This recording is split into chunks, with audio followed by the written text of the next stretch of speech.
Now, I thought taking a GLP-1 was cheating until I took one. Do you think taking an injection to lose weight is cheating? Now, a friend asked me this question and I point blank said, yeah, I do think it's cheating. And I'm gonna stand on business, and I said it with my chest. Wasn't afraid, because you should be able to lose weight, right?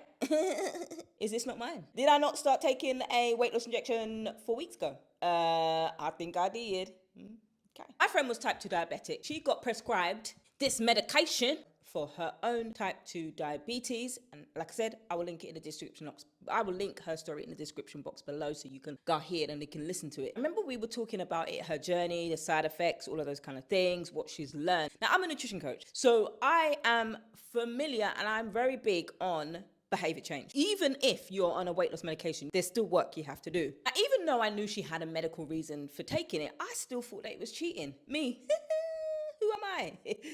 You know, you all have them kind of people in your life, innit? Everybody has a story about your own weight loss journey apart from theirs. Why is it that everybody wants to get involved in your business, but when it comes to them and their big back activities, they're doing it in your face and they're like, oh, I thought you was on a diet. Hello? How can you ask me about my weight loss and look at yourself? In fact, you're heavier than me. Are you okay? Myself, you shouldn't need an injection to lose weight. No, you don't need an injection to lose weight. You actually don't, because it's a medication. For all those people who are like, yeah, I'm cheating. What am I cheating myself from? Please? You get prescribed it, whether it's out of pocket or whether you're prescribed it by your doctor. It's for medicinal purposes, isn't it? If you would ask me, would I take a GLP-1 myself? I'd be, no, it's all right. I'll be in a calorie deficit. I'm going to track my macros. I'm going to work out, strength train.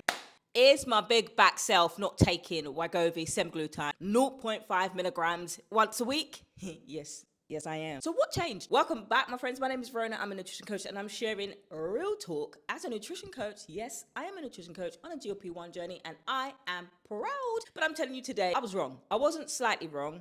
I wasn't a little bit wrong. I was completely all the way 360 wrong. I thought people needed to fix their relationship with food. Now, I knew you needed to be in a calorie deficit. I'm a nutrition coach, so that's not something that I didn't know. So even if you're a nutrition coach, you don't get taught about GLP-1s, even though GLP-1s have been around for a long time. So firstly, if somebody says you're cheating, ask them, who is it that I'm cheating? Just like that. Comment below and tell me what they say. Because who is it that you're cheating by taking a medication? Who are you cheating when you're prescribed antibiotics? Sorry, who are you cheating? Oh, if a doctor, your doctor, not theirs, your doctor prescribes you, not them, something that is appropriate for your health, go on with yourself. So even if you've been prescribed semaglutide, wegovy, which is the brand name, or Ozempic, mounjaro, tirzepatide, retatrutide, if you've been prescribed them medicinally, you still need to work on your relationship with food. You still need to focus on why is it that I've become so addicted and attached to food? Is it boredom? Is it loneliness? Did it start in childhood like it did for me? It was rejection for me, and so food became a comfort for me. Has it been that? Even if food noise quiets, which it does when you're on one of these, which is fantastic, you still need to work on your relationship with food, because you can still, just like you can regain the weight back with a bypass or a gastric sleeve, you can still abuse this even eating past full up. So even though you're on this, it's not magic. It doesn't automatically take away the food addictions for years that you've built up. You still need to work on your relationship with food. That is why things like behavior change are so important. Whether you're on a GLP-1 or you're not, working on your relationship with food whilst you're on this and whilst the food noise has quietened down. So basically you're not thinking about, what am I going to eat? Am I going to eat this? Am I going to eat that? How do I cook this? What time to eat? You still have to eat food and you still have to give your body the nutrients that it needs. But if you're constantly having fried food, you're going to learn. Because if you're just starting your journey, you still need to build better habits. One of the great things about this, the cheating, is it allows you the space to have a look at, what is my relationship with food? Why is my relationship with food the way it has been for so many years? Some of us need to get counseling, and that's an amazing thing. Why have I repeatedly gone through diet over and over again? Why have I started? Have I restricted myself from eating food? Have told myself that carbohydrates are bad? Are they? Or do we just overeat carbohydrates because we have been afraid of them and we've been restricted by a diet who says, no, we can't eat this. So when we finally see them, we eat them till there's no restraint. Now, I've done the same thing. The other day I ate a whole bag of, what did I eat? It's Shark Week, no excuse. But the other day I ate a whole bag of sweets. Disgusting. Even though I'm on a GLP-1, those habits and behaviors are still there that we still need to work through. It's not a cheat code. What happens when it's Shark Week? For those of you who are still in your menstrual cycle, what happens when you're stressed? What happens when you're lonely? What happens when you're bored? Are those vices that are naturally there for us before we started taking that GLP-1, they're still there. We still have to deal with them. Otherwise, you're just going to be using this as an excuse to still continue the behaviors that have got you into the medical condition that your body is in, and your body is screaming for help. Me too. Yeah.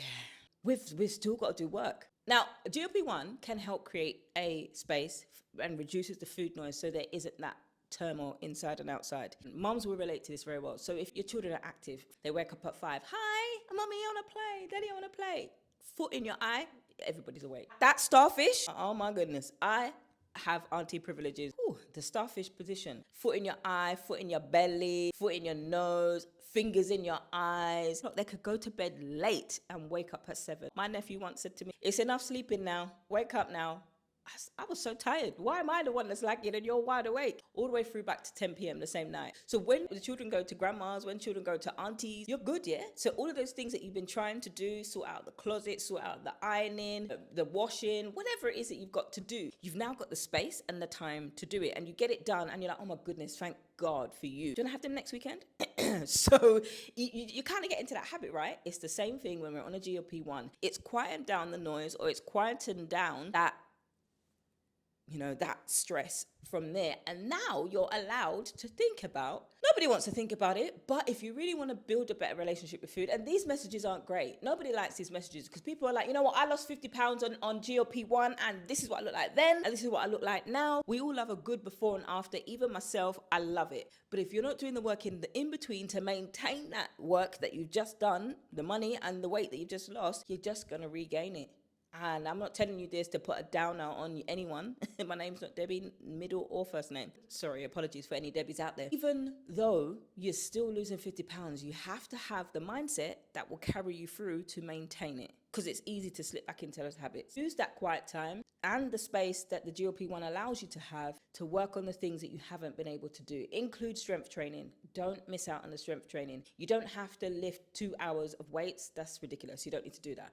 You can do 45 minutes, a good intentional workout, because when you're on a restrictive calorie amount or a reduced calorie intake, your muscles will take the hit on it if you are not eating adequate protein and you're not doing some form of resistance and building muscle to preserve and to prevent an extreme loss of muscle. Number 3, the biggest thing that changed my mind when it came to a GLP-1 is it isn't a shortcut. One of the things that I had was pre-diabetes. I've been pre-diabetic 3 times. Now I've been able to reverse my A1C. But I remember doing 75 hard and I looked like this.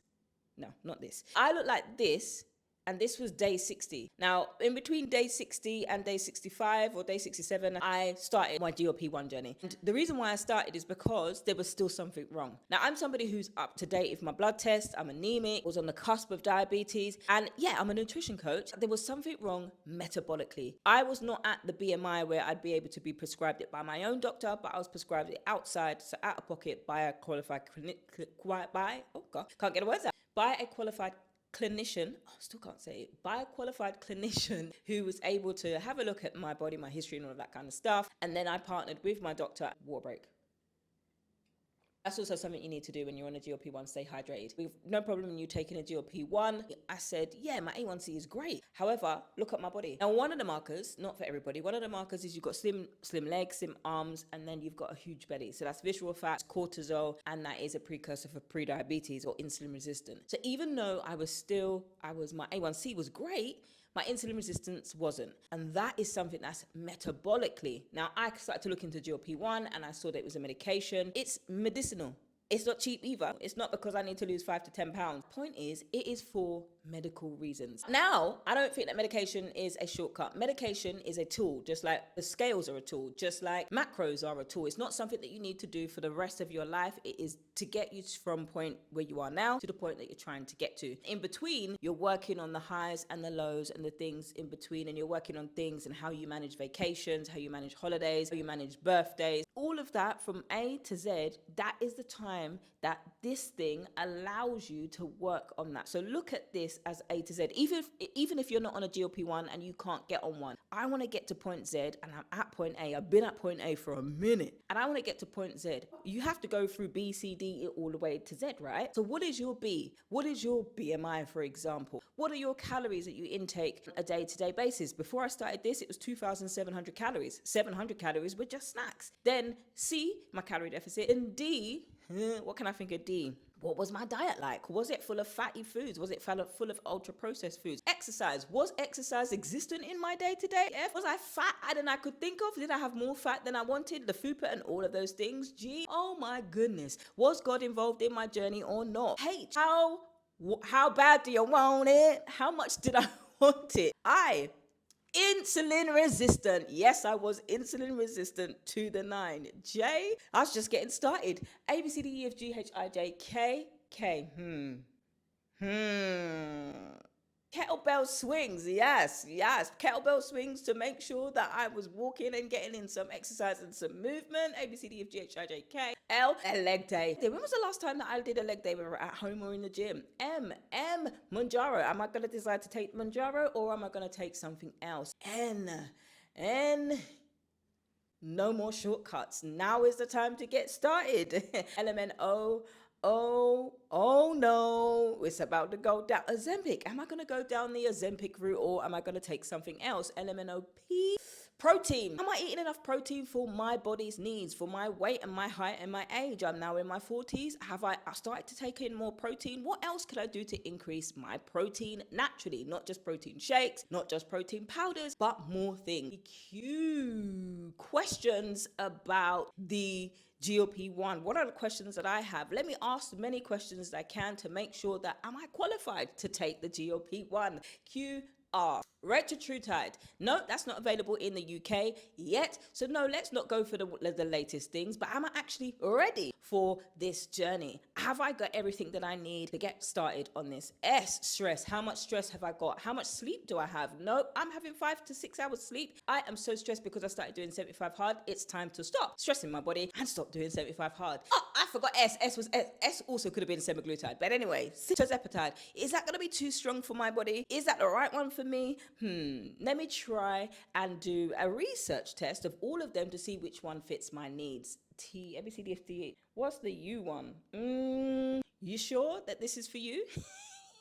Now that was cheating. Verona, are we actually going to do this? Now that you've got the research, you've found what looks for you and it's looking like, yeah, this is going to be the journey for you. Are we actually going to do this?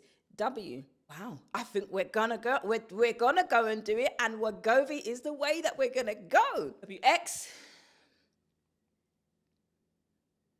Excited. I know that's not how you spell excited, but I'm excited to get started. I've got the words WX. Letters. WX. No, it's XWXY. And Y. You sure? This one, why? Why are you doing this? What is your why? And Z. Z bound? Is Z bound right for you?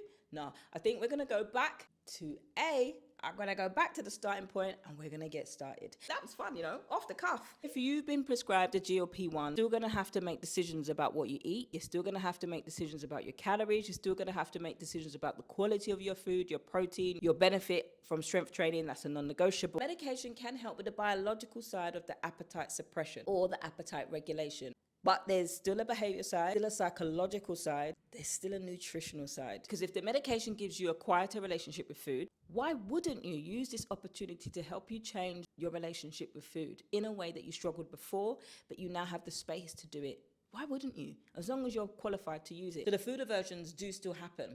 And that when it's turning off your reward center, you are like, So that's why my opinion is completely changed. When I realized myself that yes, even though my markers and the doctor's normal and my body's normal are completely different, I still am insulin resistant. Insulin resistance can happen in your body and it can be there 10 years before you're either diagnosed with diabetes or prediabetes. I've been diagnosed with prediabetes 3 times. I do not want this to happen again, so that's why I'm taking this medicinal approach to changing my relationship with food and changing my body metabolically. People can do that without a GLP-1 and with the help of the natural GLP-1 receptors in our body if you already have pre-existing healthy guts. Most of us don't because of the diets that we have. Cue GLP-1. So if you're considering taking a GLP-1 and somebody's told you you're cheating, don't forget to ask them, what am I cheating? Number 2, you need to work on your relationship with food. And number 3, it's not a shortcut. It is a tool to get you to where you need to get to. And that is all we've got time for in today's video, friends. My name is Verona. I'm a nutrition coach and I'm taking you on my GLP-1 journey. All the highs, the lows, the in between. So don't forget to like and subscribe to this channel. Tell a friend to bring a friend and bring another friend. And I'll see you in the next one.